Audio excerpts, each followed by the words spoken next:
Hello everyone and welcome back to my channel. This is Bemi for the Future channel.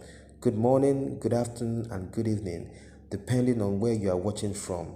I'm going to be reading the news shortly, but if you have been watching without subscribing, please click the red button below and turn on notification so that anytime we upload you will be notified. Thank you. If you have missed the story of how Oladapo Daniel Oyebanjo, the one everybody knows as the Banj, was accused of rape and torn the social media apart, here is a timeline as to how it all became and who said what.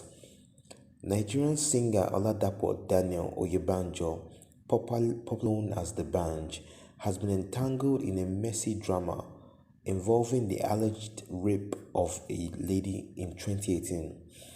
Recall that a few weeks ago, a Nigerian model scout, Benjamin Esse, had alleged that the Banj raped his friend on December 31, 2018, at a hotel in Victoria Island. According to him, his friend was forced to share her story after the Coco Master joined in preaching against rape on his Instagram page as follows. Hashtag no means no. We need to raise our sons to we need to raise our sons right and teach them to love and respect women. We need justice for our girls. Say no to rape, racism, tribalism. Let us stop living in fear and hate and start living in love. Benjamin revealed how the band offered his friend 200,000 naira at an event to sleep with him, but she refused. She claimed the singer went to the hotel where she was lodged for the night, got a spare key from the receptionist, entered her room and raped her repeatedly. The lady, identified as Shaitan Babatayo, eventually revealed herself, sharing more details about what transpired the night the singer allegedly took advantage of her. She confirmed the claim with details of what transpired that night in a now deleted set of 13 tweet thread on Wednesday, June 3, 2020. Shaitan also shared a WhatsApp conversation from 2019 talking about the incident with a friend. She wrote alongside a screenshot of the WhatsApp conversation. I was invited to an all-white party at the Co-Atlantic Splash Off, which was all-night party on 30th of December 2018 by Franklin, the band's ex-manager at the time, and I went with a friend then named Laide. When I got to the party, I met a girl at the party named Oyin who was with a guy who happens to be the band's friend. She asked who I came with. I told her the person I came with had already left. When I was leaving, Oyin and I exchanged numbers and she asked where I was lodged. I told her Glee Hotel in VI and she said it was the same hotel she was lodged, and I asked her if she could drop me off and she said that wasn't a problem. On getting to the hotel, Oyin called me when I got to my room and told me the band saw me at the party and he wanted to be with me for the night, and I was offered a sum of money, but I bluntly refused because I wasn't interested. So I slept off within 5 to 6 a.m. And please note, I'm a naked sleeper. I woke up and found the bench in my room already. And I asked him what he was doing in my room. He didn't say a word and asked if I was a baby and started fingering me. I went ahead to threaten him that I was going to shout, and he said if I shout, I'll leave the hotel naked. The bench raped me. When he left, I got to see he came in with an extra key card, and I later found out that the bank lost all his staffs in the hotel. Then I called my supposed friend, Oyin, who I saw at the party, if she planned with the bank, and she said no. She came downstairs to meet me where I was crying. She asked us to go upstairs to meet her guy, who was the band's friend. When I got there, the guy was disappointed and begged me to keep quiet and promised me the band would call me to apologize. And he gave my friend $100 to give me for medication. I'm so livid and mad seeing a rapist being an advocate for rape. This is my story, and I know there are lots of girls who can't come out to say their story. Don't be ashamed to say your story. It took me 2 years to write my rape story. Hashtag we are tired. It is noteworthy to mention that after what was described as back and forth drama by a tweet on Shaitan's Twitter handle, even though some are of the opinion that she was not the one tweeting the post of her allegation had been deleted. The latest on the rape saga as of June 17 reads, I'm done with all this back and forth drama. Frank took me to the party and gave me the key to the room. I'm moving on and leaving everything behind me. Thanks and God bless. I don't know where all these rumors are coming from. Myself and my mom were not and have not been arrested. Now, Glee Hotel has debunked the news of having popular singer D'Banj's alleged rape victim as their guest in 2018. Recall, D'Banj is alleged to have raped a lady inside one of the hotel rooms in the hotel where the girl was lodged. A spare key to the girl's room was said to be given to him. This has now been denied by the hotel management in a statement which I will read below. Our attention has been brought to the rape allegation trending on Instagram made against the popular musician D'Banj. It is said to have happened at Glee Hotel sometime in December 2018. It is alleged that the front office at Glee gave D'Banj the key to a guest room without their consent. We state firmly this is false and can never happen at Glee. We operate the best practices and the welfare security of our guests are paramount to us. We advise the accuser to check with the person who paid for the said room, as she said the name was not on record as a guest. Any person who pays has access to two keys for all the rooms paid for by them. We never got any complaints then or at any time afterwards regarding any form of abuse. We will never condone any form of abuse, particularly to a lady, at our premises. We are happy to assist in investigating the matter properly. Our lawyers have been informed and we are taking the matter very seriously. We say loudly no to rape or any form of abuse.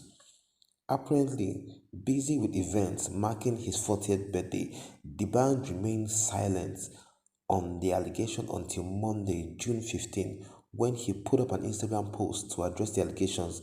The Coco Master denied the accusation and lies from the pit of hell, demanding that the accuser tender an apology and also pay 100 million naira compensation within 48 hours or face legal action. The award-winning music star made the demand in a pre-litigation letter signed by his lawyer, Chief Mike Ozekome. He wrote via Instagram, today is exactly 1 week after my birthday, and this will be the only time I will address the recent false allegations and lies from the pit of hell. I have chosen to do so because the incident is a slap to my marriage and my beautiful wife and my entire family and those that believe in me.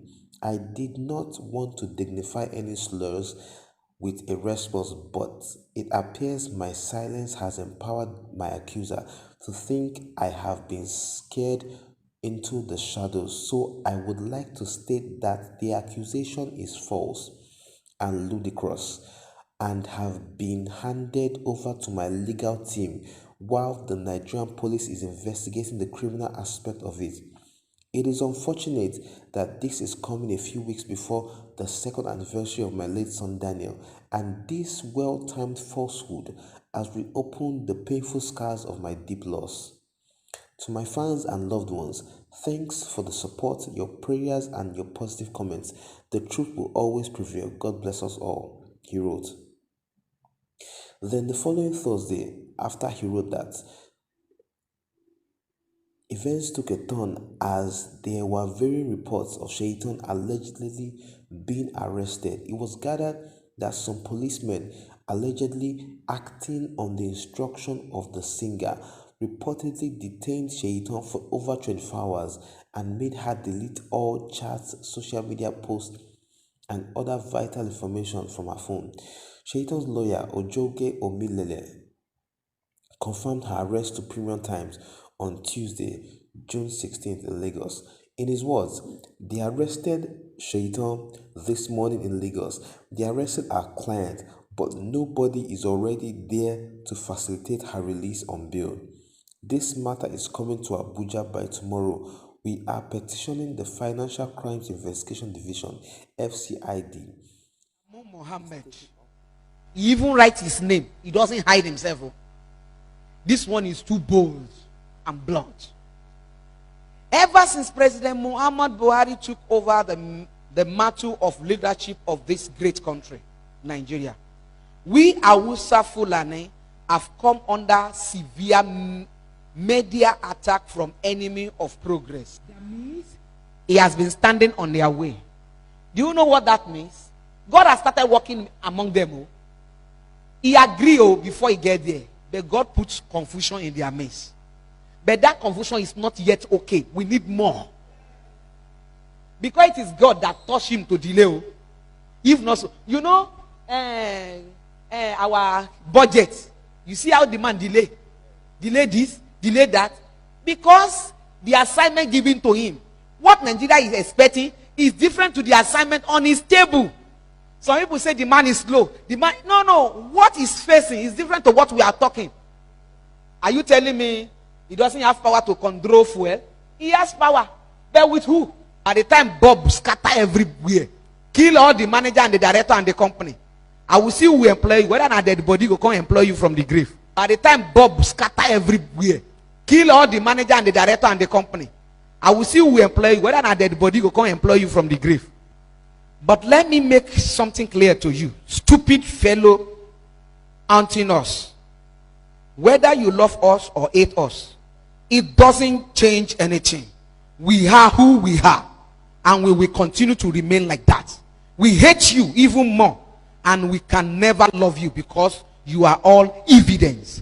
And you know, the people they call evidence, anybody that did not follow is an evidence to them. I pity those of you who keep deluding yourself that we can love and trust you.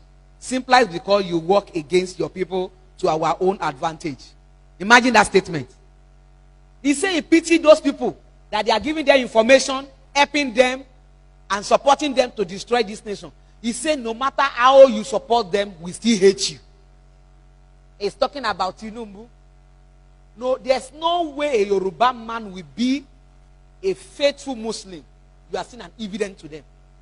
Because you are Yoruba. They say even though you work against your people to our own advantage, yet we hate you. Can you hear that? They are the people that you can't say, you can't beg. That thing called mercy is far away from them. Many of you have this message. You won't forward it to your brothers and sisters. You will keep it to yourself. And you will say it is well with you. It is not well at all anywhere. Nothing is well this time. Let's stop deceiving ourselves. Nothing is well. I imagine if our leader will read this and keep quiet. I heard that the stupid governor of Oyo State, Ajumobi, said that they won't accept the proposed grassy bill. That means they have passed this bill to all governors. Only Oyo State governor reject it. Among all the governors, only Oyo State governor reject it. All the remaining governors as accept. Why? Because it's at the expense of their life. They will try to kill them. They even say that they will bring cow into the church, and if they try to stop them, they will kill you. I will read it now. But my message to that Viti Yoruba pig is that if you don't want to give us your cursed land, we will rear our cattle not only on your farmland, but in your churches. And if you try to stop us, we will kill your chicken, your hearted men like rabbits, and then turn your mother's wife, sister, daughter to our sex slave like we have been doing. He said, if we bring cow into your church and you try to stop us, we will kill all the men and we'll turn all the women to sex slave.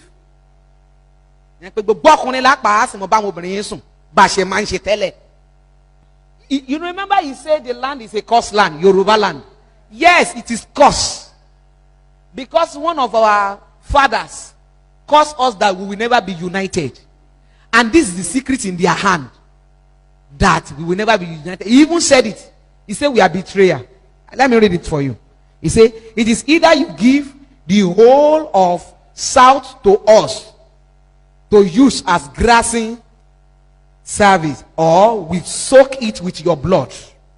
And what you will do, like you always do, is noise on Facebook and Twitter. You see, they have discovered us. They say there's nothing you can do. The only thing you can do is to make noise on Facebook and Twitter. Have you ever seen anywhere Yoruba gather and say, if Biafra people they try, they even gather to make war? Have you ever heard anything from Yoruba? You cannot be united against us. Who will in your midst, who will divide you for selfishness and love money? Do you know the reason why they sponsor them? Is because they promise them that if we take over, you will be one of the lion's share of the oil. So you'll be one of the lion's shares. So all the money you spend, we will give you back. In fact, OIC will pay you back. That is why they are selling us. And you will never see any of their children around here, in abroad. Can you see? He said, now hear what they say. He said, such traitors characters can never survive in our own midst, because we burn them and their families. Can you hear that? They say people like that cannot sustain in their own midst. They will burn them, both their family. One year that lay be room 1 year. To wala ani wata nkan le yen. Wọ́n fẹ́ tó ọ̀dọ̀ àwọn ni àwọn àti pátì rántìrán jẹ wọ́n run ni. Wọ́n jẹlé wọn run. Ṣùgbọ́n wala aláàánú wọ́n wà lọ́dọ̀ wa, wọ́n gbilẹ̀. Ẹ máa wà wọ́n mọ wa ní bus stop. Bàbá o, wọ́n tún máa kí wọn. Àwọn náà dẹ̀ ń tà wá. They are selling us. I so much detest Southern Christian. Because they are the problem of this country.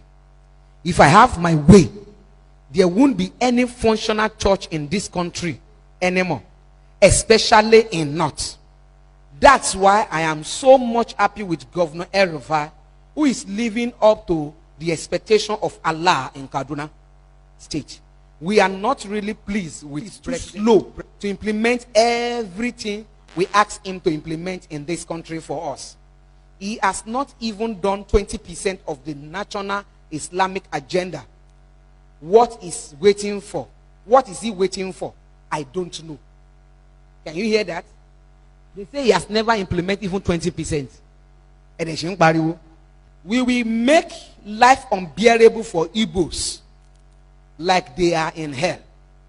And yet, we won't let them have their useless Biafra, because the whole of South is a conqueror territory. We can never see Yoruba as Eileen, no matter how hard they try to please or serve us, because they are born traitor and evening. Those slaves in mid-belt will continue to be willing tools in our hand. And the day they attempt to raise their head, we will cut off their head like weeds. I lack word to tell the inconsequential and always crying Niger Delta. Because what we are waiting for is to declare state of emergency in River, Bayelsa, and Delta. Then we will show them how to use power. Did you hear that? So, part of the work that Buhari must do is that to declare state of emergency. The election that they are, those people, they do some election recently. They thought those elections would turn to serious war and they would declare state of emergency. They have already bribed some people to cause battle so that they will declare state of emergency. And the person they will put there as a governor will be their man. and the work will start. Can you hear that? We are at war with you people, but we won't allow the country to break up. Imagine. They say they will fight us, and we won't allow. And you know, all of you praying that Nigeria should not separate, then you are supporting your enemy. Because the last time that I said that, me, I don't care if Nigeria separates. Some pastor came to me and said, Mommy, it's not good now. It's not good now. We are praying for one nation. Me, I did not join you to pray for one nation. Because we can never be one. We can never be one. So if you are one of them praying for one nation in Nigeria, change your prayer point now. Now, maybe you don't know. This is it this year or last year that make us 100 years? Last year, thank you. That last year, which is 100 years, is the last hope of OIC on Nigeria. Assuming a Muslim leader did not come to the reign, OIC will have cancelled Nigerian name from their map forever. And they will leave us alone. We will not have problem. All this Boko Haram or everything, they will be forgotten. Silence forever. But because of selfishness, all we need is information. And information is power. Let me now tell you, those people scandering me up and down. Evangelist Fumi is this, is that. They know I will blow out Mizu. During that time that people supposed to listen to me, everybody ran away from me. They say they don't show. Because they know I have information to give to the world. Many people that reject me that time, they say she's a python. They say she's this. They say she's that. A time is coming, all of them will regret. Even though she's bad. She gave this information, but we didn't listen to her because they say she's evil. National Grazil Reserve Council Bill. You wear in notebook, what does that mean? What's the meaning of National Grazi Reserve Council Bill to the National Assembly? And I was surprised at what I saw. The bill creates a council to be charged by a chairman to be appointed by the president. That means anybody that want to be appointed by the president, this is what they want them to do. Listen. The council shall have the power to take your land anywhere the land is located in this country, and they pay you compensation. The compensation is not to the community, the person that will sell the community to them.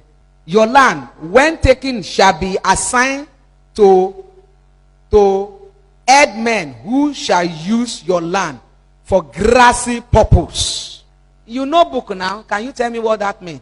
That means when they take your land, before they will give it to the Fulani that is rearing cow, that means all human beings there must be killed.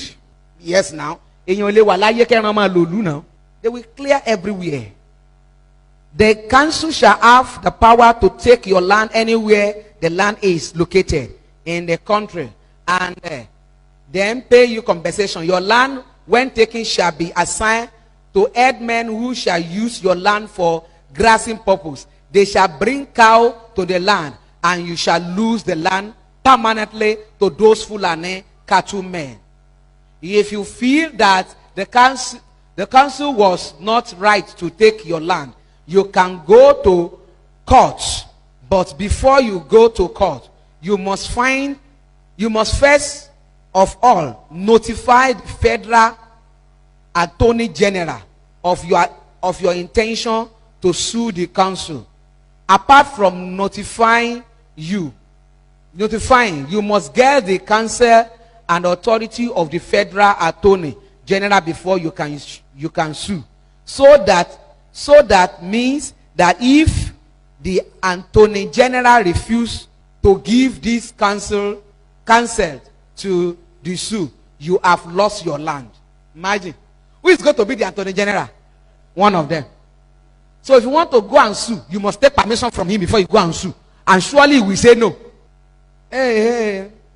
And this law, when passed, shall apply to the whole country. So it means that your land in the village or anywhere is not safe. It's part of their plan, no? And this is the reason why they are annoyed with Buhari. You're supposed to to sign it and pass it across. Those are one of the things that they are. Those are the one of the assignment given to Buhari. Your land from your any time they want and pay you whatever they want as compensation, even when you don't want to sell. And remember that for you to get compensation, you must have documents showing or proving ownership. Your papa farm, any document on it? Before you want to collect compensation, you have document to prove that this land belongs to your papa. Okay. You get CO, that means you collect CFO.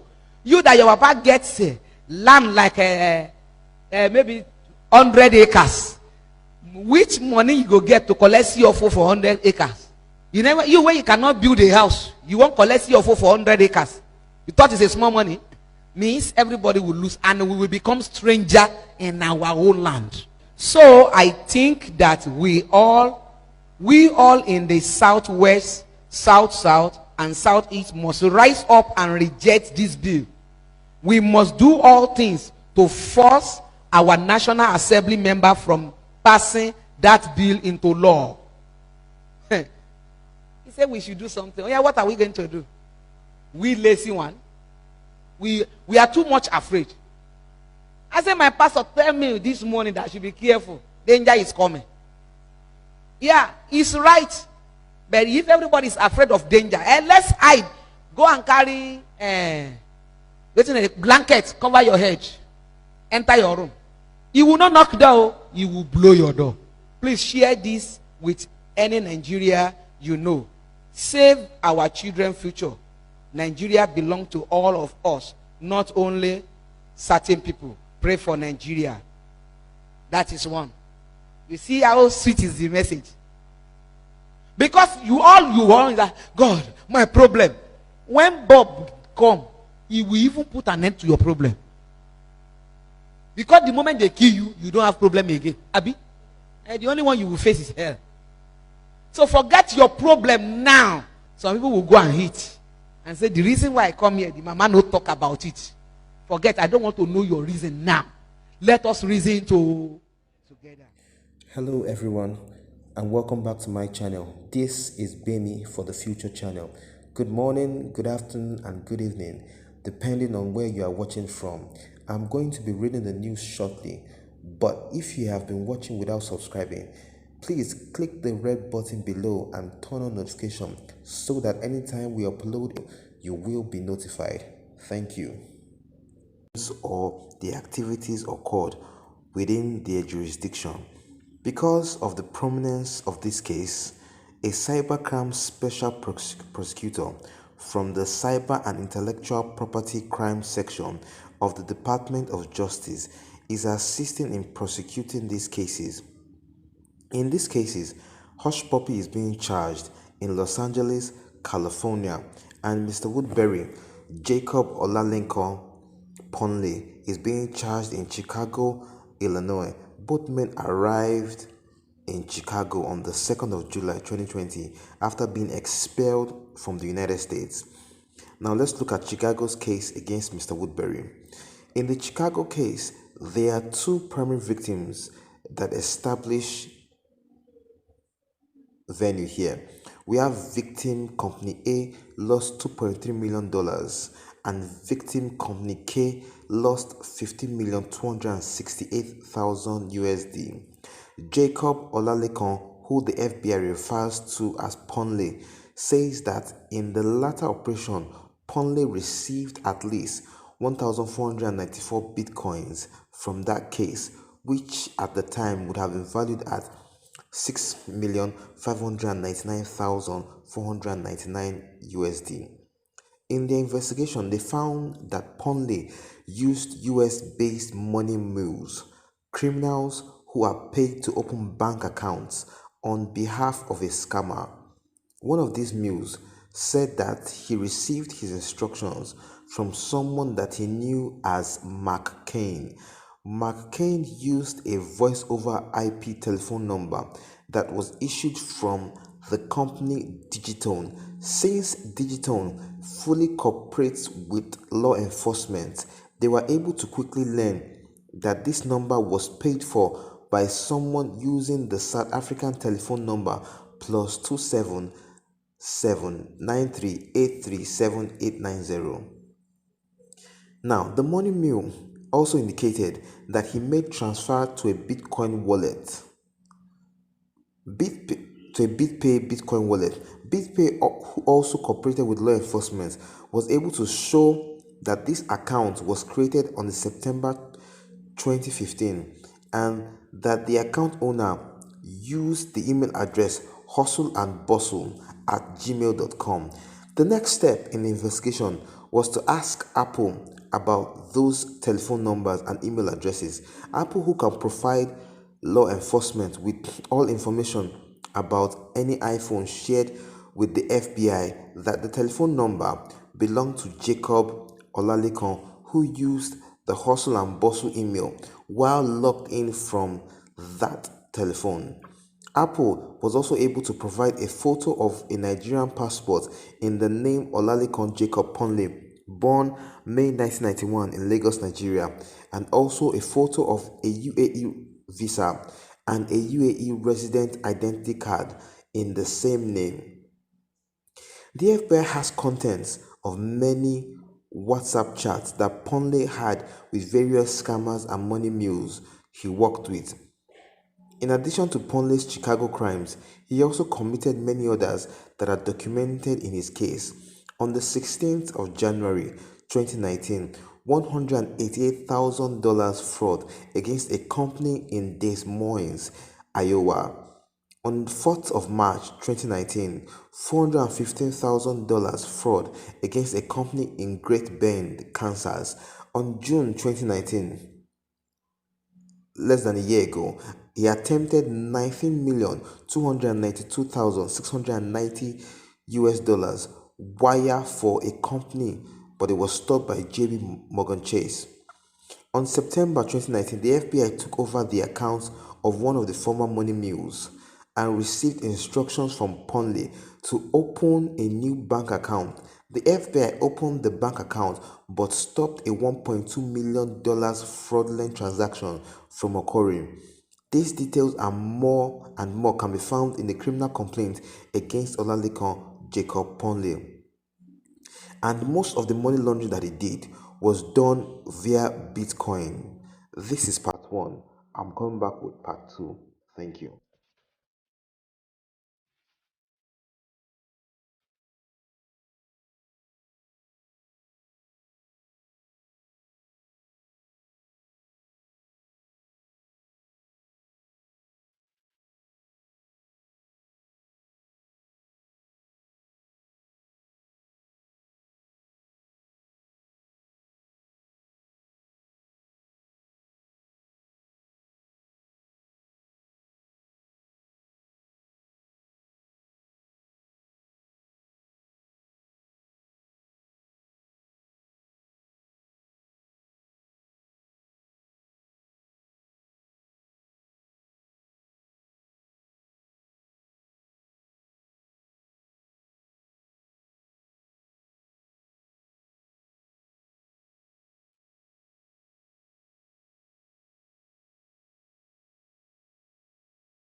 Oh, ancestor and Obio, Akijatilo, living things everywhere I go, them believe me. All the girls you know, them feeling me. Everywhere I go, I'm giving things, cause my God, he know they limit me. I don't go, Obio don't go, Akijatilo. Foreign money, without my daddy money, as my baby mommy, I want tèmi ṣaṣẹ́ wọ́n ṣaṣẹ́ lóru mọ́jú wọ́n ṣaṣẹ́ àwọn tèmi ṣaṣẹ́ o wọ́n ṣaṣẹ́ láì fojú korun. ọ̀lẹ́sùn ọ̀lẹ́lágùn ọ̀lẹ́sùn kò mọ gúgù ọ̀lẹ́sùn ọ̀lẹ́wọ̀n ọ̀lẹ́sùn ọ̀lẹ́ọ̀kákú. Money no dey fall from heaven, shey you know. God no go come down from heaven, you better know. Giving things everywhere I go, them believe me. All the girls you know, them feeling me. Everywhere I go, I'm giving things, cause my God, he know they limit me. I don't go, Obio don't go. He's got to go. For him on you, He's got to go. without my daddy. He's got to go. Ask my baby mommy. He's got to go.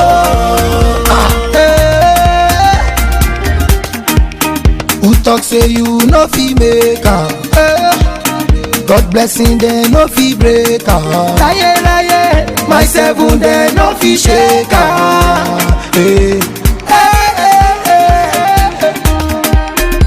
Just dey pray, Jah. Make sure you no look any stranger. One day he go make chance for you, cause he don't get plan for you. Kíkú má pa mí, kọ́mọ má ṣe kú, táyé má ṣe kú, kówó wá wọlé. Kíkú má pa mí, kọ́mọ má ṣe kú, táyé má ṣe kú, kówó wá wọlé. For him money, èmi ṣáàtì lọ. Without my daddy money, èmi ṣáàtì lọ. Ask my baby mommy, èmi ṣáàtì lọ.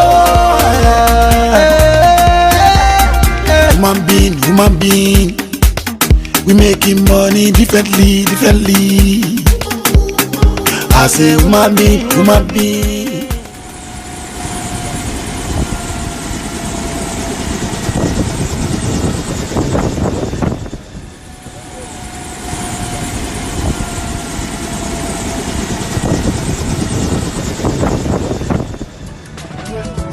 This life I can't keep myself. I can't keep myself. I can't keep myself. Allow me to flex. This life I can't keep myself. I can't keep myself. I can't keep myself. Allow me to flex. Many years. Hello everyone and welcome back to my channel. This is Bemi for the Future channel. Good morning, good afternoon and good evening depending on where you are watching from. I'm going to be reading the news shortly, but if you have been watching without subscribing, please click the red button below and turn on notification so that anytime we upload, you will be notified. Thank you.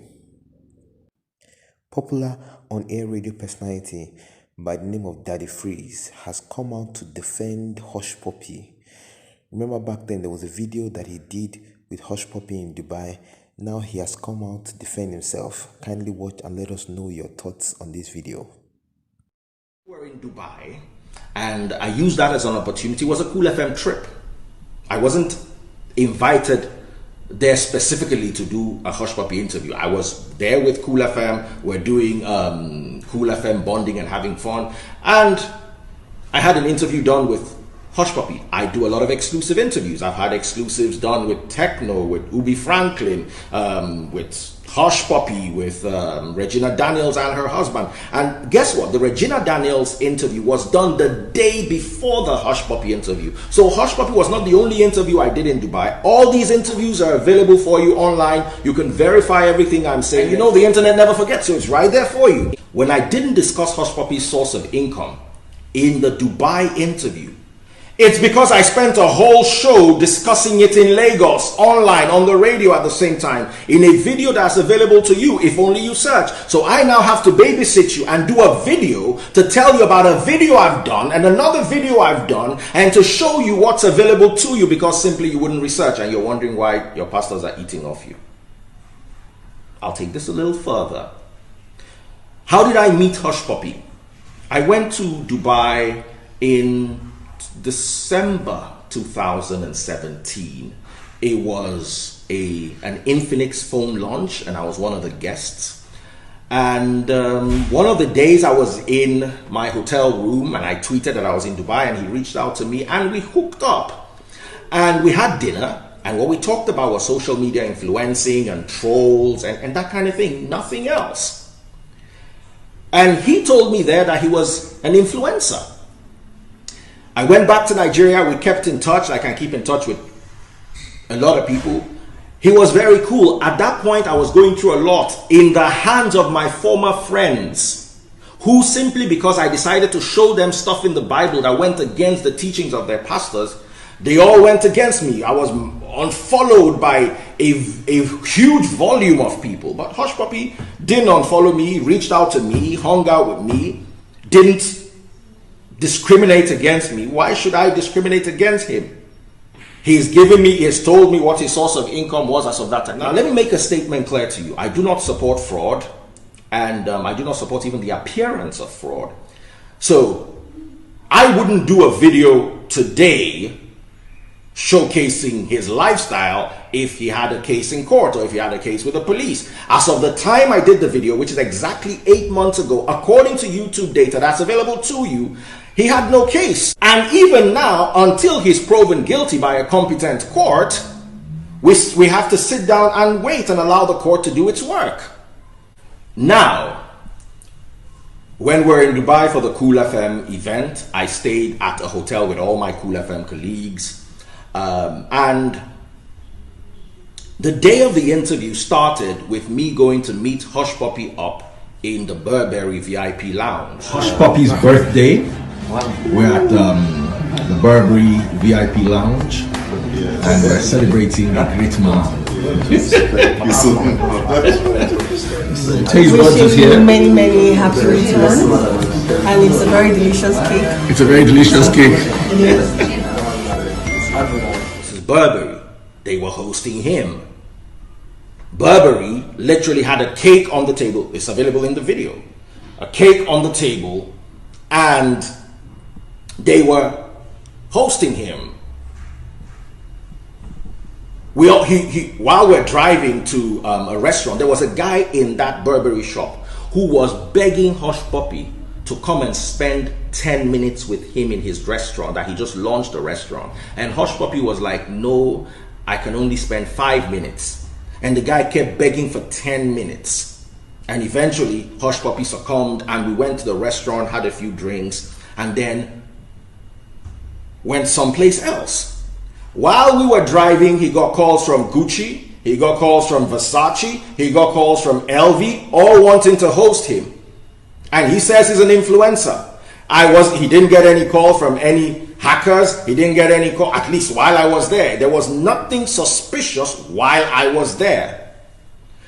I didn't meet him at the venue of a crime or a crime scene. I met him in two places. One, the Burberry VIP lounge that was open to exclusive members of the public, and his house.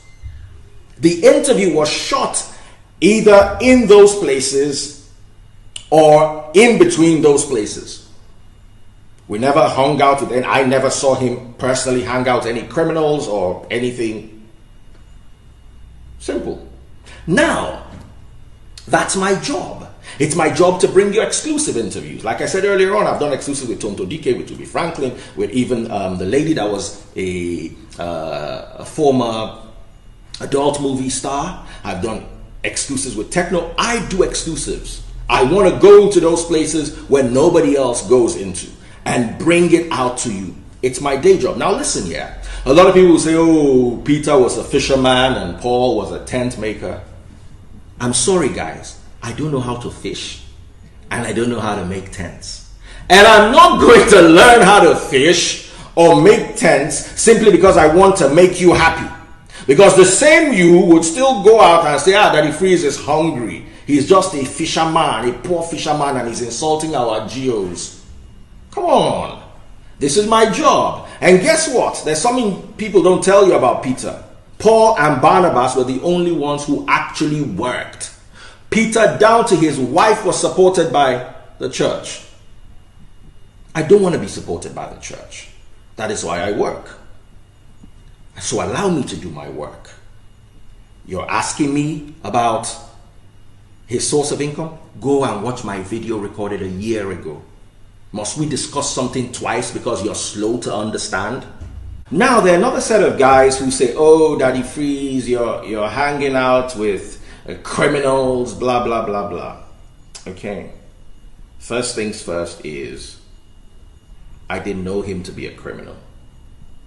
If I did, I wouldn't hang out with him. And unless someone is proven guilty, I do not discriminate against them. Because the one who taught me Christianity, the one who I follow, Yahushua, the Christ, who taught me through the scriptures, did not discriminate. And I have a Bible verse I'd like to share with you. Let's study this together. Go with me to the book of Mark, chapter 2, verse 15. Later, Levi invited Yahushua and his disciples to his home as dinner guests, along with many tax collectors and other disreputable sinners. There were many people of this kind among Yahushua's followers. I'm reading the New Living Translation and I'm substituting Yahushua for Jesus because I believe Jesus is a colonialist name. The real name of the Savior is Yahushua in Hebrew or Yeshua in Aramaic. So I'm going to take that again. Later, Levi invited Yahushua and his disciples to his home as dinner guests, along with many tax collectors and other disreputable sinners. In bracket, there were many people of this kind among Yahushua's followers. You can verify this scripture. I read it exactly the way it was from the New Living Translation. So I'm here to ask you, if Christ didn't discriminate against people who followed, he didn't discriminate against the woman that the Pharisees said was a sinner when she washed his feet with her hair. He didn't discriminate against Zacchaeus, a short man who climbed the sycamore tree. And you know the funny thing is, he didn't even ask Zacchaeus for repentance. Zacchaeus offered the repentance. So we've got to be very careful. I wear many caps. I'm a broadcaster, YouTuber, because broadcasting is now different from YouTube. YouTube is, what I do on YouTube is mostly entertainment. And I'm also a preacher. As a YouTuber, I'm not faulted in any way. As a broadcaster, I'm not faulted in any way. As a preacher, I'm not faulted in any way. I do not condone crime, and I never will. But also, I don't discriminate against people who reach out to me, because let's remember, Christ said he didn't come for the healthy, but for the unhealthy. The unhealthy are the ones who need me. And another issue I like to address again is, we were having a conversation at the dinner table. Like I said, in every video I've recorded, every one of my exclusives, there's always dinner involved. So a lot of people are saying I went to eat in Hush Puppy's house. I have an industrial kitchen in my house. I cannot leave my house to go and eat what? Unless, of course, it's exclusive things like a special grade caviar or lobster. Anything else, eat turkey that I cannot cook in my house. At the dinner table that they were making jokes. And if you followed me on the radio, on social media, on YouTube, those are my kind of jokes and they're meant for my audience. If you don't like it, unsubscribe, unfollow, block, whatever it is you feel comfortable doing. But that is the type of humor I have. And it wasn't dedicated, don't misrepresent this. It wasn't dedicated to hardworking Nigerians who are earning 35K or 20K, struggling to make a living. It was dedicated to the haters, the trolls. The person who trolled my little son on social media was a gate man, more or less. These are the people who trolls. I'm not trolling hardworking people who are earning money for their effort. No, I'm trolling you who in real life you're really nothing, but because you've got the opportunity to have a smartphone, you can come and chat all sorts of rubbish. I've been trolled, Hush Puppy was trolled too, and we had that in common, so we spoke out about it. And I'm here to clarify that if you're a hardworking Nigerian, minding your own business, staying in your own lane, I wasn't talking to you. But if you're one of those people jumping on and off my timeline, it's very easy. They trend to end on Twitter. max 48 hours. Then you'll come to my page, and you know what I'll do with you? I'll make a donkey out of you all day, every day. So just prepare yourself. So, I don't believe I owed anybody this because there's video evidence out there. I just needed you to sit down and patch everything together and to make sense to you. I hope that now that I've addressed all these, I hope you are going to be quiet. On a final note, I work with 99.3 Nigeria Info, and it is my job to get you talking. And I do that very well. I got you talking, didn't I? I gave you exclusive content to get you talking. I gave you insights that you wouldn't get elsewhere to get you talking. And I come on the radio to discuss topical issues every Monday through Thursday from 10 p.m. till midnight on 99.3 Nigeria Info to get you talking. And yes, it's my job to get you talking. And I got you talking. But now we're done talking. And since we're done talking, go and work. Make sure you get yourself a copy of The Greatest Reality Show by Melvin Ejiogu.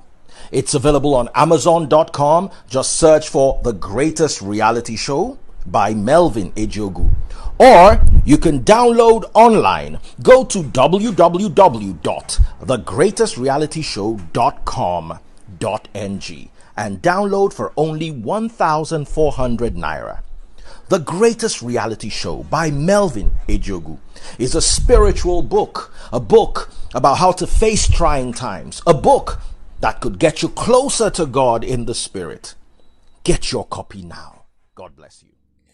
Hello everyone, and welcome back to my channel. This is Bemi for the Future channel. Good morning, good afternoon, and good evening, depending on where you are watching from. I'm going to be reading the news shortly, but if you have been watching without subscribing, please click the red button below and turn on notification so that anytime we upload, you will be notified. Thank you.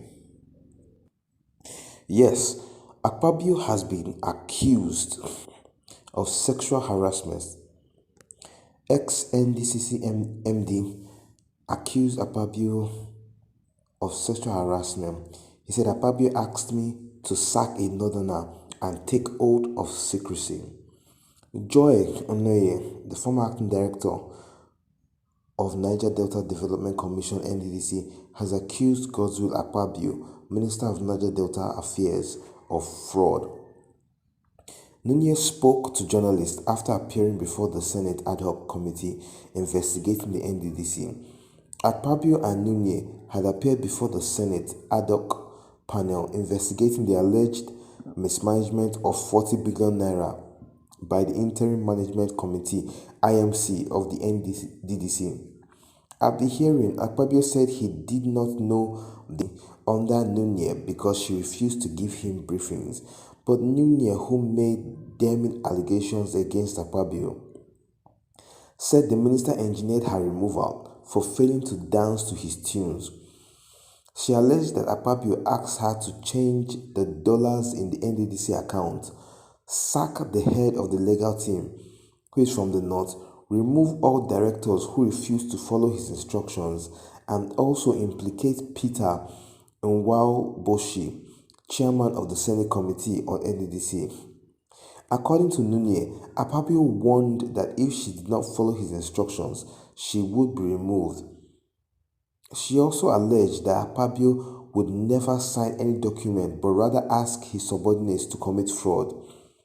She said the minister asked her to take an oath of secrecy to stop her from exposing any of his dealings, but she refused. Nobody makes any payment in NDDC. Came to the NDDC on the day of going for the inauguration. He told me in the car that, Madam MD, if you don't do what I say, the same pen which I used to sign your letter, it will be the same pen I will use to remove you, she said. He said the first thing I should do when I get to Port Harcourt is to change the dollars in the NDDC account. I was scared to do that. After that, he came to Port Harcourt 2 days after the inauguration. He said the first thing I should do is to make sure I change the dollars, Mr. Kautugo, from being legal and send him on compulsory retirement. Then that we cannot have a northerner being the head of the legal team for the legal unit. He now said I should remove all the other directors that refused to take his instruction during the time of Mrs. Akwagaga. That is the predecessor before I came. So he came also with a draft letter that I should write and put it on my letterhead implicating Senator Unwa Boshe of collecting contracts in NDDC.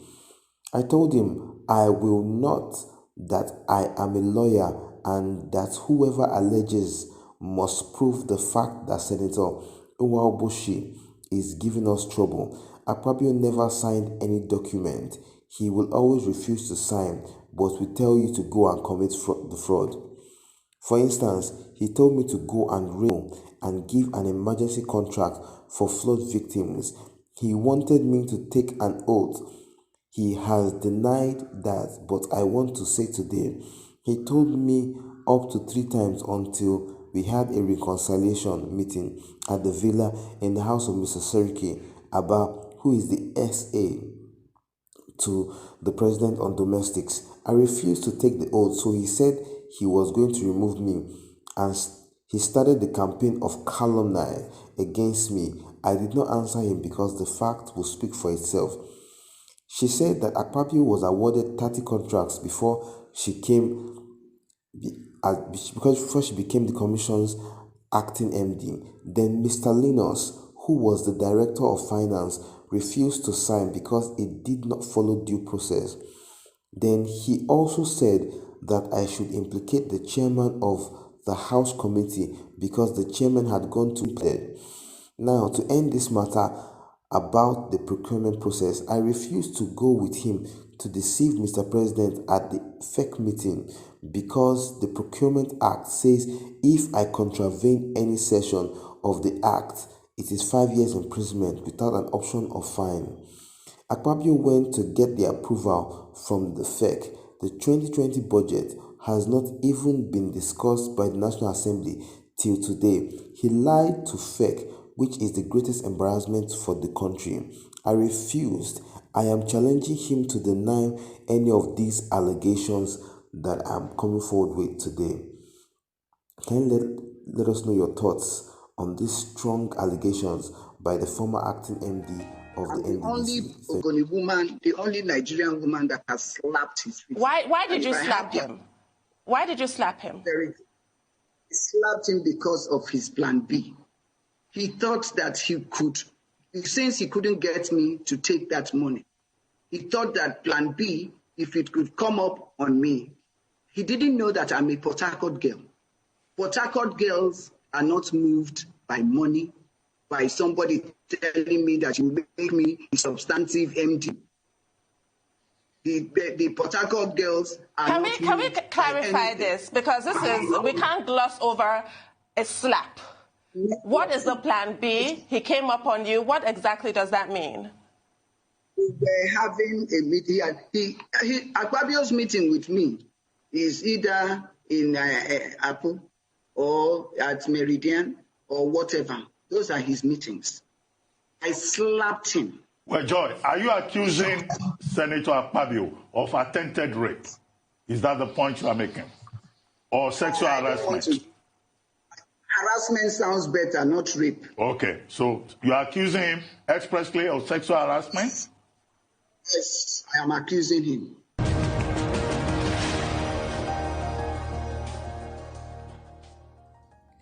Hello everyone, and welcome back to my channel. This is Bemi for the Future channel. Good morning, good afternoon, and good evening, depending on where you are watching from. I'm going to be reading the news shortly, but if you have been watching without subscribing, please click the red button below and turn on notification so that anytime we upload, you will be notified. Thank you. Yes, Mr. Magu could not account for 332 recovered properties. He turned the EFCC into a glorified police station. That is coming from the presidential panel. The Presidential Committee on Audit of Recovered Assets (PCARA) has released its own report on how Ibrahim headed the Economic and Financial Crimes Commission (EFCC) before being suspended as the agency's acting chairman. Magu, who was accused of being unable to account for 332 of the 836 recovered real estate properties in March 2018, was also accused of turning the EFCC into a glorified police station for alleged selfish motives. The panel, which was set up by President Buhari to look into the activities of the EFCC under Magu, alleged that he seconded police officers to EFCC officials in spite of the massive recruitment of police officers carried out by the commission in recent years. The report partly read, "The blatant display of arrogance and acquisition of illicit wealth has turned the EFCC into a glorified police station. Despite massive recruitment of officers and men in recent years by the suspended acting chairman at the EFCC, he is still seconding police officers to the EFCC because he is comfortable with his fellow officers to carry out his illicit activities. He does not have any exit strategy for the police, even though the EFCC officers are more experienced in investigation of economic and financial crimes. The properties alleged to have been illegally acquired, as well as the bank accounts of those individuals serving as fronts for Magu, were also published in the report. The report said most of the recovered assets are allegedly sold without anyone knowing and without proper records and without recourse to the Federal Ministry of Works and Housing that has the mandate to undertake evaluation of such property. Some of the assets have been taken over by EFCC officials, while some are sold at giveaway prices to friends and cronies of the acting chairman. It is also on record that the suspended acting chairman is maintaining different accounts, including using proxies who return the benefit of the sold assets to him. These funds are then used to procure properties, lands in the names of some of his proxies. The massive wastage and deterioration of physical assets, including landed properties, cars, and vessels recovered by the EFCC due to poor management, were also highlighted in the report. According to the presidential panel, the anti-graft agency under Mago failed to preserve and realize the economic value of the recovered assets, it added. A disturbing example is the two vessels that allegedly sunk at NNS Beecroft Naval Base, Lagos, and NNS Pathfinder Naval Base in Port Harcourt, without trace under the watch of the acting chairman of the EFCC. The vessels named MT Good Success, MV PSV Derby, and MV Thames were allowed to sink in spite of several warnings from the Navy on the need to evacuate the petroleum products in the vessels. The total value of the assets lost due to the negligence runs into millions of US dollars. The suspended acting chairman is yet to provide a report on what happened to the vessels. Aside stating that the EFCC could not manage the entire assets on its own, the panel also disclosed that the anti-graft agent allegedly made conflicting submissions or returns to it in respect of the non-cash assets which affected its assignment.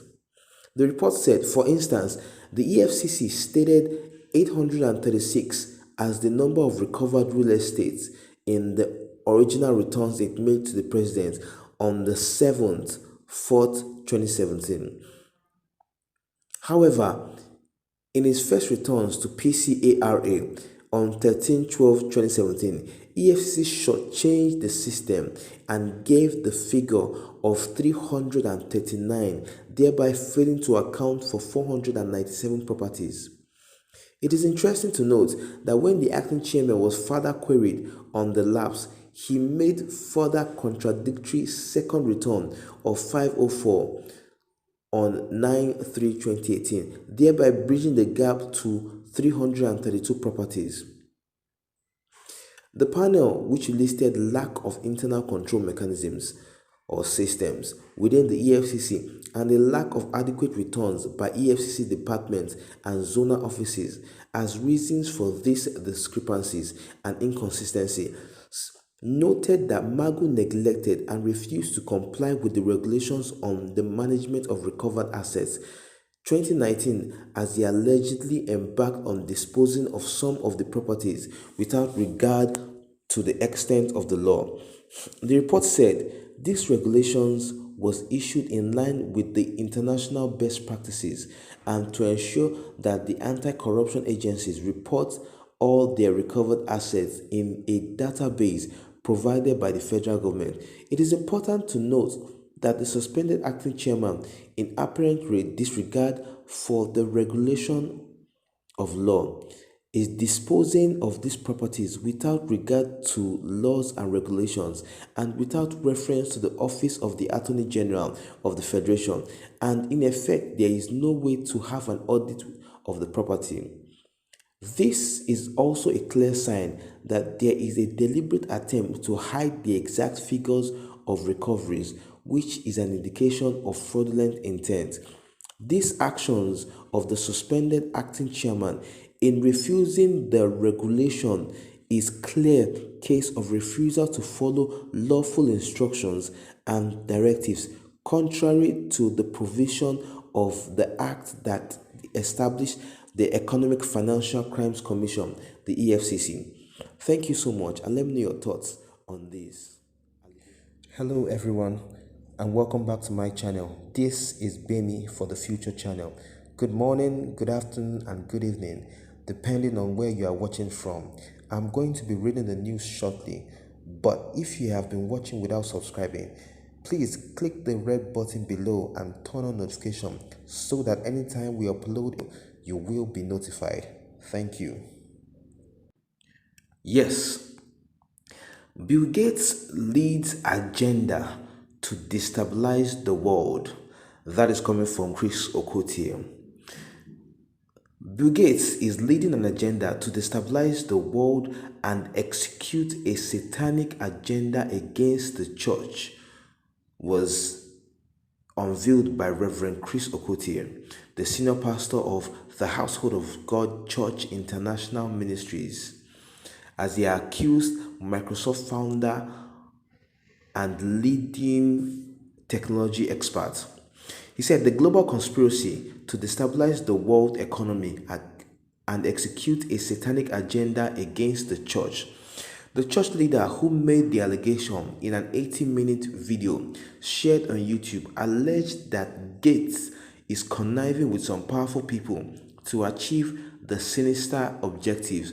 Okotie, who quoted diverse scriptures to back his claim, used biblical numerology to explain the names of 3 generations of the Gates family vis-a-vis their scriptural equivalents and their roles in the dispensational dealings of God with man.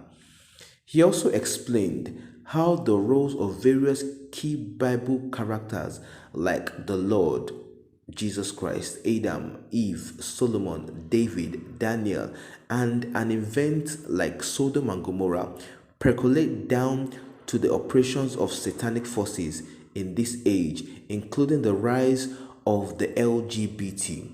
Okotie said, "People have asked me if we are dealing with the number 666.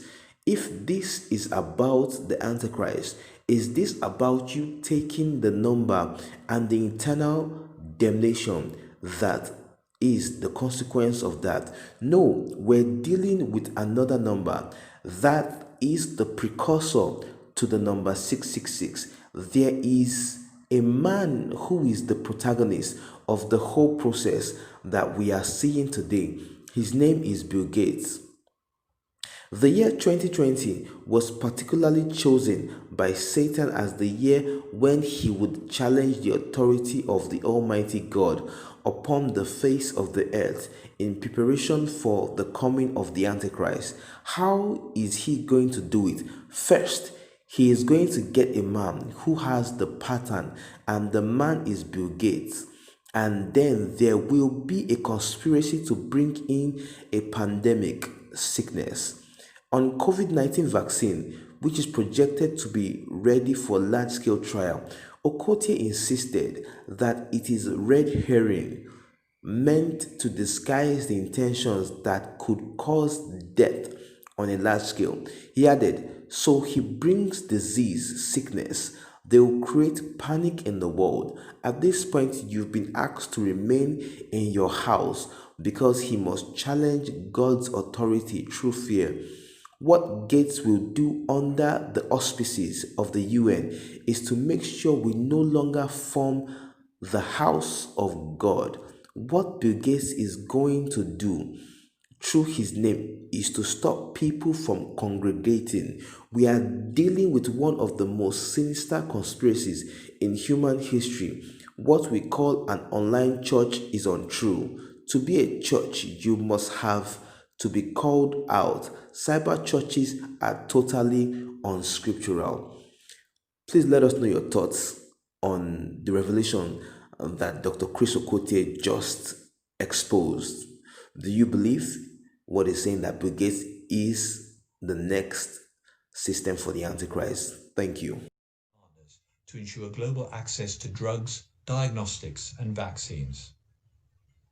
Immediately following Bill Gates' talk, I invite you to attend the closing of the COVID-19 conference. Hello, everyone. It's great to join you, even remotely.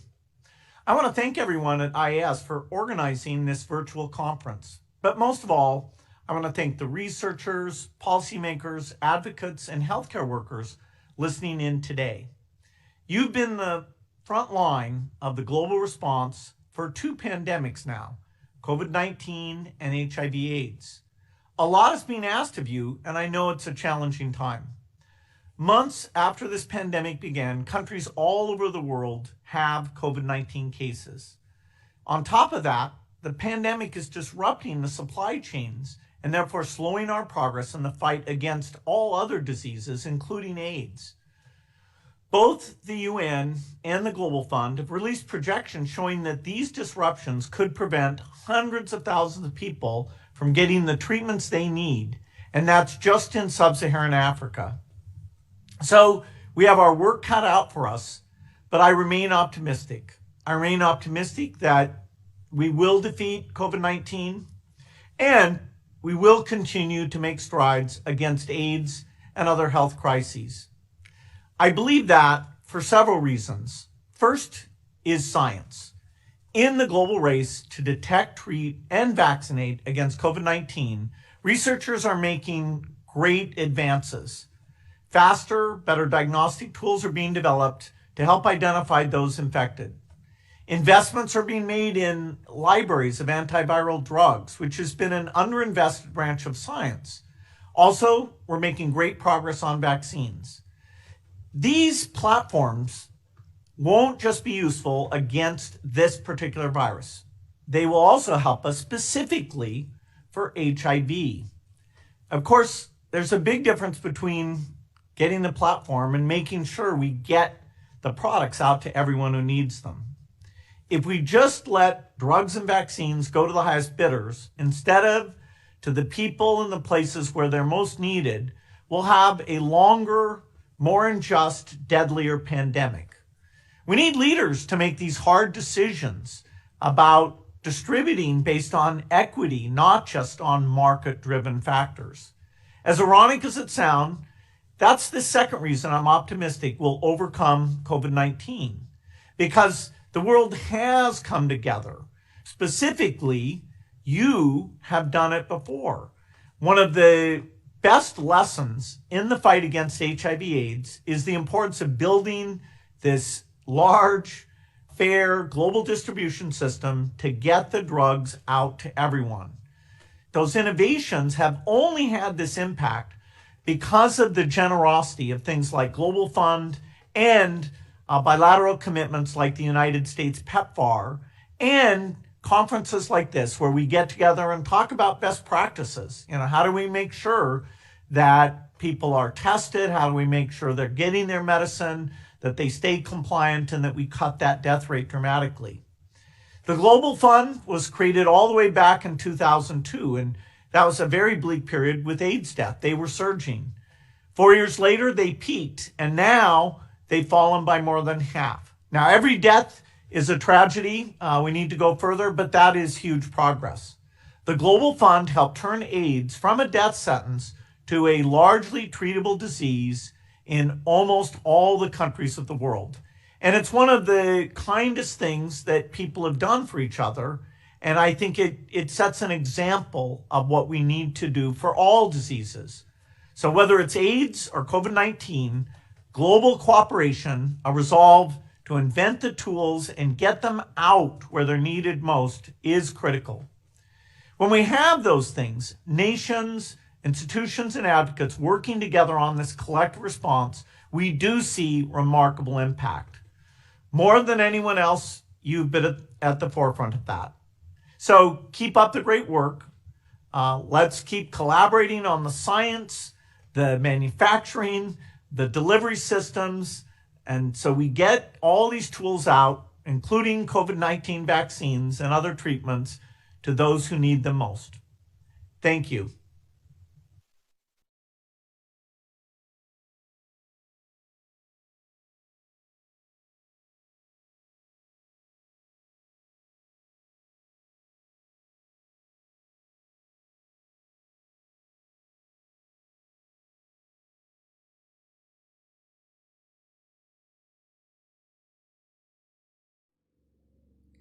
Hello everyone and welcome back to my channel. This is Bemi for the Future channel. Good morning, good afternoon and good evening depending on where you are watching from.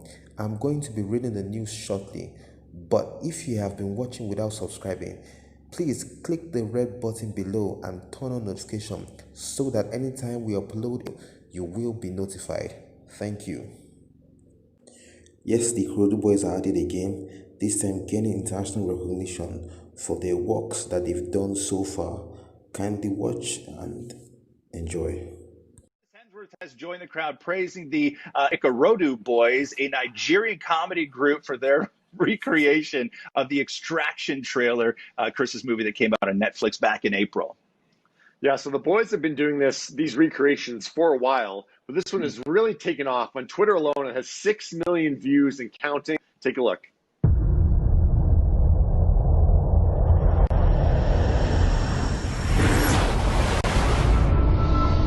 They were hoping if you spin the chamber enough times, you're gonna catch a bullet.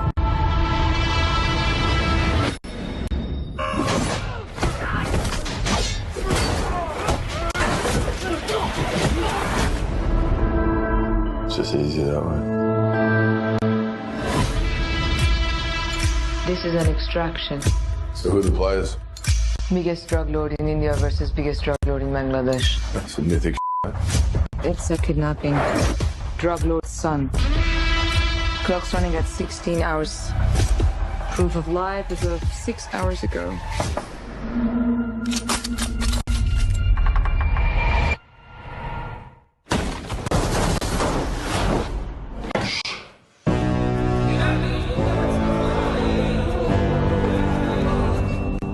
You want to survive, you do exactly as I say. Who are you? Name? Ovi. Move fast, stay low.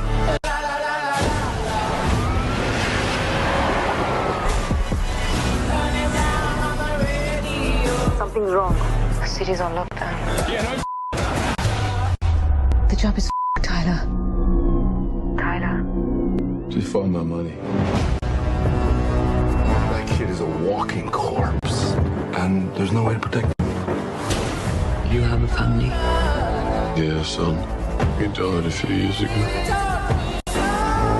The best thing you could do for that kid would be a bullet in his brain. We can send a chopper and get you out.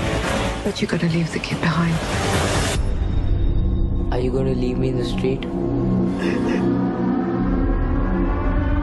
I'll get you home.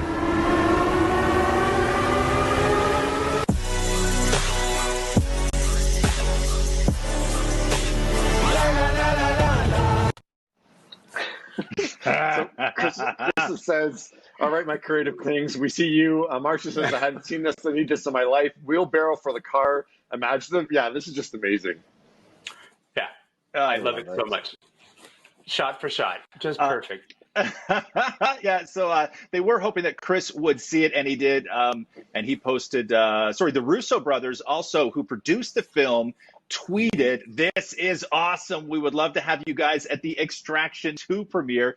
DM us and we'll get you there." And then the boys responded, "This would be a dream come true. This would be a dream come true. And this is the day we've been waiting for all our lives." Sorry, yeah, I missed my part too. Yeah, so Chris, they were hoping that Chris Hemsworth would see it, and he did. So he posted the whole thing on Instagram, writing, "Huge shout out to these amazing young filmmakers at Gerudo Boys for recreating Extraction trailer shot for shot.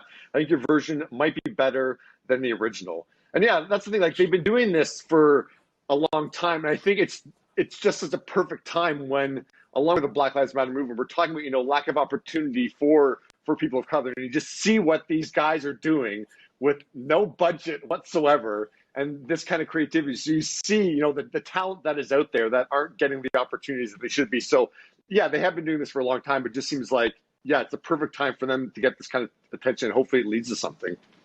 And when I see that they're going to have them at the Extraction 2 trailer at premiere, I'm like, they're making Extraction 2? I didn't even know that Extraction 1 was that popular. Maybe someone should give these guys the contract to maybe direct some of it, because, man, they're just so good. Like, the shot for shot and the creative interpretations that they had of, the diving into the sea, that sort of aerial geography shots are just so perfect. I loved it so much. Yeah, I think that this is, and I know we were talking earlier of, put Twitter down and, go and do something else. I think that this is just such a great, beautiful example of, you give kids the sort of freedom and area to be creative, and they will surprise you and they will thrive and they will do stuff like this. And I think that we just need more of this. To me, this says so much about, kids and creativity, but also parents that just let your kid go. These are little kids walking around with made up guns, blowing stuff up and doing scenes of violence and everything else. This is stuff that we're not supposed to let our kids do. This is new parents don't let their kids do these kinds of films. But you look at what kids can do when you just let them be that creative, and it's beautiful. It's awesome. I'm letting my daughter watch The Expendables tonight because of that. Yeah, get on this. Yeah, come on. Yeah. Starts today. So Susie says, well done. Yeah, Paulus is very cool. Kristen says, just think what they could do with a scholarship to a good film school. Yeah, I'm interested to see where this leads for them. Bren says, bless those beautiful kids. My life is better because of Africa, and I'm a guitar player. So yeah, amazing story to get these days. So hopefully there's way more opportunity for those kids now. Also, I like that thought. I like that thought about maybe someone finding a film school scholarship for them. Because if you like their work so much, develop that talent. Yeah, no, absolutely. So hopefully at least. Hello everyone, and welcome back to my channel. This is Bemi for the Future channel. Good morning, good afternoon, and good evening, depending on where you are watching from. I'm going to be reading the news shortly, but if you have been watching without subscribing, please click the red button below and turn on notification so that anytime we upload, you will be notified. Thank you. This red table for me, just all the stuff that's going on in the press. Mm-hmm. I felt like it was important to come to the table to really clear the air. Somebody made a statement for me that wasn't a statement I made, that went cray-cray. And one of the reasons why I wanted to come to the table is the media, the headlines. We specifically never said anything. Yeah. We were purposely not saying anything. Any headline that says Jada said or Will said or the Smith said is not true. We specifically never said anything. Right. So coming to the table was like, we just felt like it got to the point where you got to say something. Yeah, and to stop that cycle. Yeah. There's people's feelings involved. Right. Right. And at the end of the day, I don't like how all of this came to be. That doesn't matter. It's all love. honestly. And I would usually not, that would be something I wouldn't comment on at all. Yeah. And I feel like it's a situation that I consider private. You just feel like it ain't really nobody's business. Yeah. But now Black Twitter has claimed it as their business. But, I feel like it's healing that needs to happen. And I know there's a lot of stuff going on in the world right now. Yeah. Even though this is minuscule, I do feel like it's these kinds of things that create the world that we're in. And the idea of not communicating, not talking about it, not clearing the air, and just being as transparent. Just being transparent. And I'm here with you. Yeah, I thank you for that, because you've been on a hell of a journey with me. So that's what we're going to start with, this is a very personal journey. Yep. That became very public. Yes, absolutely. For whatever reason. So what happened, Jada? Okay, so let's start with, I guess about 4.5 years ago. Yeah. I think it was about 4 years ago. Started a friendship with August. And we actually became really, really good friends. And it all started with him just needing some help. Me wanting to help his health, his mental state. Because for me, that was the thing when Og first came around, he was really sick. He was really sick, yeah. And the outpouring for him from our family was initially about his health. Yeah. And I mean, we found all those different resources, to help pull him through. And from there, you and I were going through a very difficult time. Yeah. And we decided... I was done with your ass. Yeah, you kicked me to the curb. I was done with you. Yeah. Marriages have that, though. Marriages have that. Yeah, we basically, we broke up. We decided that we were going to separate for a period of time, and you go figure out how to make yourself happy, and I'll figure out how to make myself happy. Well, at that particular point in time, it was indefinite. Yeah, I really felt like we could be over. We were over. And then what did you do, Jada? Well, I think from there, as time went on, I got into a different kind of entanglement with August. And one thing I want to get clear about and clean up, one of the things that was kind of swirling in the press about you giving permission, which is, the only person that can give permission in that particular circumstance is myself. Yes, exactly. Yeah. But what August was probably trying to communicate, because I could actually see how he would perceive it as permission, because we were separated amicably. Yeah. And I think he also wanted to make it clear that he's not a homewrecker, which he's not. I think so. I mean, because this is your red table, and you brought yourself to the red table. I think you need to say clearly what happened. As far as what? You and I decided we were going to take our space, and what happened? Yeah, and then I got into an entanglement with August. That's what I said. An entanglement? Yes. Yes. A relationship? Yes, it was a relationship. Absolutely. I was in a lot of pain, and I was very broken. Now, in the process of that relationship, I definitely realized that you can't find happiness outside of yourself. And luckily enough, you and I were also going through a process of healing in a much different manner. I would definitely say we did everything that we could to get away from each other, only to realize that that wasn't possible. So we come into the red table. So I'm in the Jada position right now. So you during that time launched into an interaction with August. What do you feel like you were looking for? I just wanted to feel good. It had been so long since I felt good.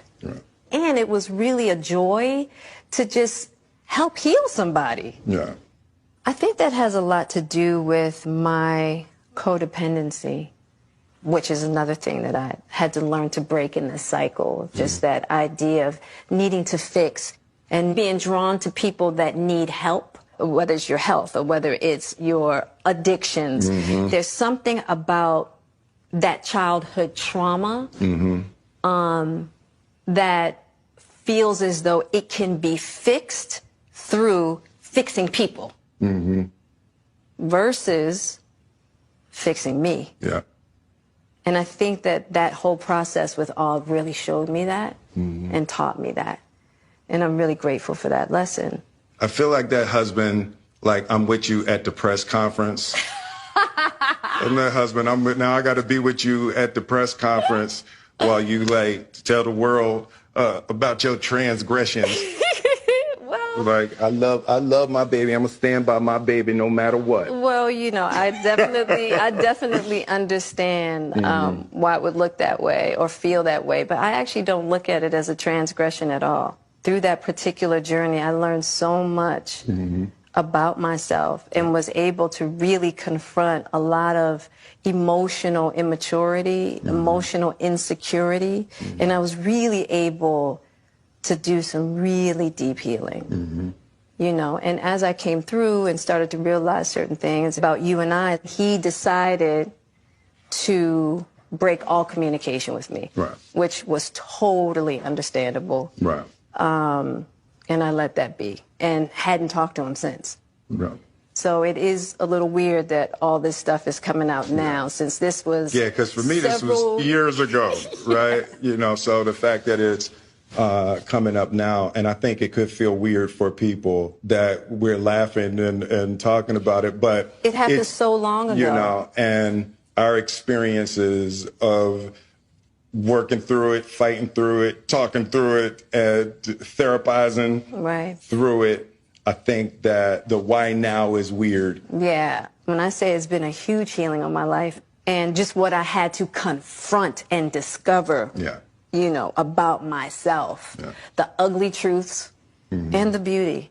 So it was something that I felt like wasn't really ready to be discussed because it hadn't been that healing, because he hasn't wanted to, you know, Og and I haven't talked in so long, you know what I mean? So I don't know, this all seemed very strange, you know, but I'm grateful for the journey that you and I have had together. Because I feel like there are a lot of couples that go through those periods, and a lot of couples that have to separate and think it's over, and you know, the one thing I'll say about you and I is that there's never been secrets. We came together young, and we were both broken in our own ways, and to be able to make mistakes without the fear of losing your family is so critical. Yeah. It's the idea of any relationship and trying to get to deeper understanding of love is going to be forged in fire. There's no way around it. And I think that one of the things that I'm deeply grateful in this whole process between you and I is that we have really gotten to that new place of unconditional love. Because I wasn't sure I was ever going to speak to you again. I know. Yeah, like the fact that I'm speaking to you again is a miracle. I would agree. I would agree. No, but it ain't for the weak at heart. There's just certain things that you have to go through, and it's like... And I wish, you know, I wish that wasn't the case. I do. I wish that wasn't the case. I sure wish it could be all magic and miracles. Yeah. You got to go through some to get the answers. You know, and I'm just happy because I definitely believe that you and I, we never, ever, ever thought that we would make it back. There's a real power in the just knowing somebody's riding with you no matter what. Yeah. And you really can't know that until you go through some stuff, you know. I don't want to go through this no more. Yeah, no, I don't either. Yeah. I'm going to get you back first, and then... You're going to get me back. I think you got me back. I I think we're good on that, okay? Okay, that's probably true. You know, but, and I don't think it's about getting anybody back. No, for me it is. Okay. I'll give you that petty if that's what you want. But, you know, I will definitely say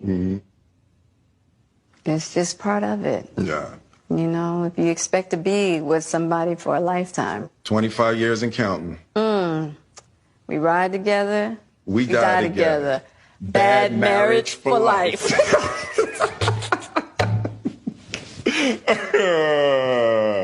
That's terrible. It's the truth. It's the truth. But yeah, it's just part of the journey. I told you the first year we were married. What'd you tell me? That I can love you through anything. And I didn't believe you. Yeah. If somebody looked through a crystal ball and said this, and this is gonna happen, I'd be like, no way. Yeah. You thought I was that I didn't have the girth that it was going to take to ride with you through. Yeah, I didn't know if you would be willing to find the deep capacity to love me. Yeah. How am I doing? You're doing great. All right. Yeah, you're awesome.